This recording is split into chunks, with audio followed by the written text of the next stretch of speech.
శంకరాచార్యుల వారి జన్మభూమి క్షేత్రం. సో ఇక్కడే పుట్టారట ఆయన, కాలడిలో. సో అక్కడికి వచ్చామన్నమాట. సూపర్గా ఉంది. శంకరాచార్యుల వారివన్నీ ఇక్కడ చదువుకుంటే అంతకన్నా ఆనందం ఇంకోటి లేదు.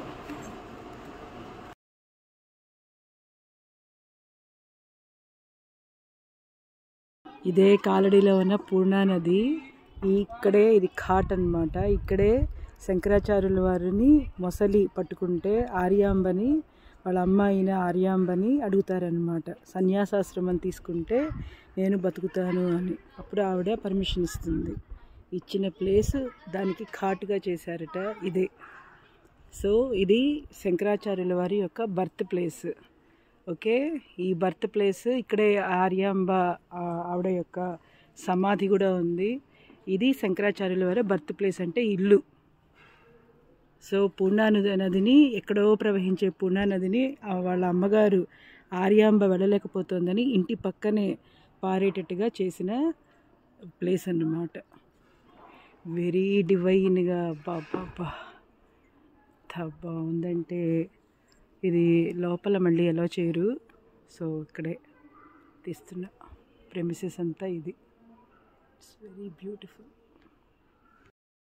ఇది పూర్ణా నది ఘాట్ అన్నమాట. సన్యాసం తీసుకున్నది శంకరాచార్యుల వారు ఇక్కడేట. మొసలి పట్టుకుంటే తల్లి ఆర్యాంబ బతికుంటే చాలు పిల్లాడు అని చెప్పారని పర్మిషన్ ఇచ్చి సన్యాసాశ్రమం తీసుకోవడానికి పర్మిషన్ ఇచ్చిన ప్లేస్. అంత ఘాట్ లాగా కట్టి పెట్టారు. సూపర్ అసలు.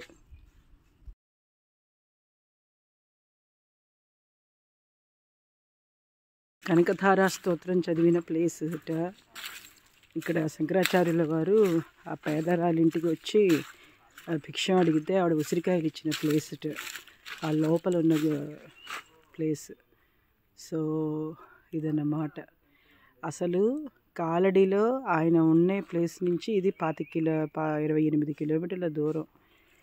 జస్ట్ ఈవిడికి మనందరికీ శంకరాచార్యుల వారు మనందరినీ రక్షించడం కోసం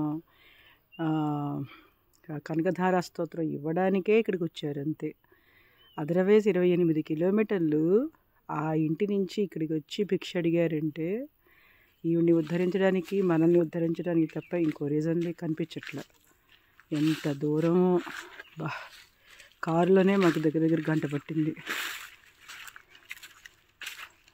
ఇప్పుడే ఇలా ఉందంటే అప్పుడు ఇంకెలా ఉంటుందో. అడవిలాగా ఉంది లిటరల్గా.